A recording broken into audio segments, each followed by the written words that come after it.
Why is brand building important? You want to know what it will take for this business to break even. Need plus action equals value. You sure? Understand the market that you are operating in. How do you make sure that you are successful? And what happens should you preach? What one thing could we improve? Start with why. Come. Come. Journey with us.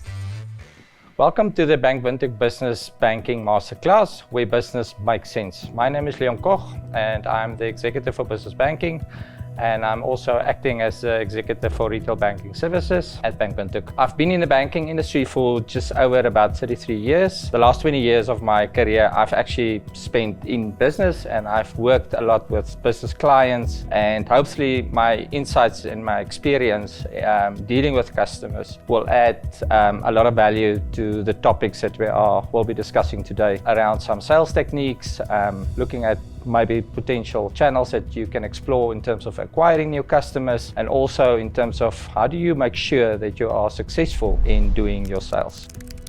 How do you sell anything to anyone? We all salespeople.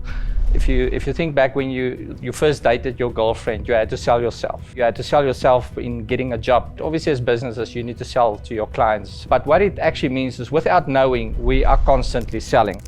So focusing on sales techniques, I think obviously great salespeople is really the ones that ask better questions, the needs and the pain points of customers. And how you can do it is really by really active listening and really trying to gauge with customers. How do you take that back and to make sure that you reinforce the value, but also in the process also to make sure that you actually do care for customers. People don't buy products, people really do buy solutions. And how do you link a lot of the features from certain product to real life outcomes? For example, let's say you've got an easy wallet product and you've got a list of features that the product actually does. It's really how you enable customers and demonstrate that to them in terms of how they can go about on the go, make payments to customers, effectively managing their finances. Building trust is obviously critical.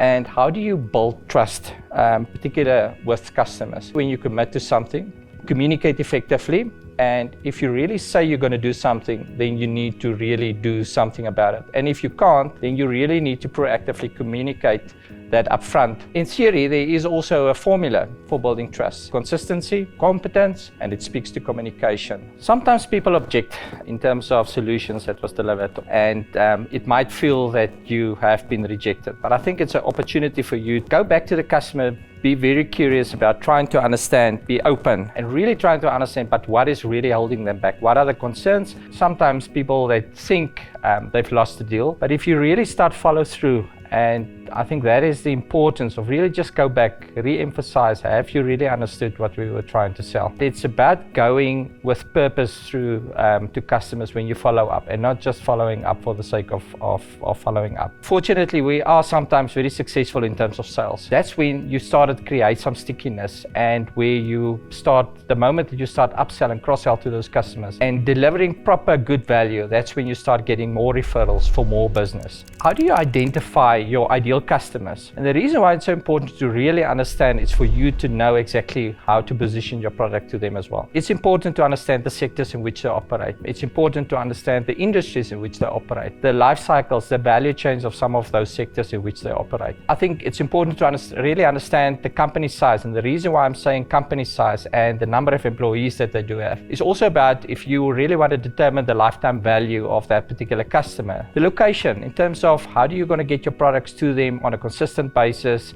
If we talk about building trust, consistency, and competence, that's why it's really that important. It's also very important to understand it at what growth stage they are. Are they in the early stages, or are they very much at a maturity stage? Because it ultimately end up in terms of how you're going to deliver to them. What platforms are they using from a technology point of view? The reason being, is there not opportunities for you to really integrate some of your solutions into these systems? How regulated is that particular industry or sector that you are actually selling to? Because I think that can also help you immensely in terms of helping your customer or it can actually be a detractor as well. What are the ages of those people?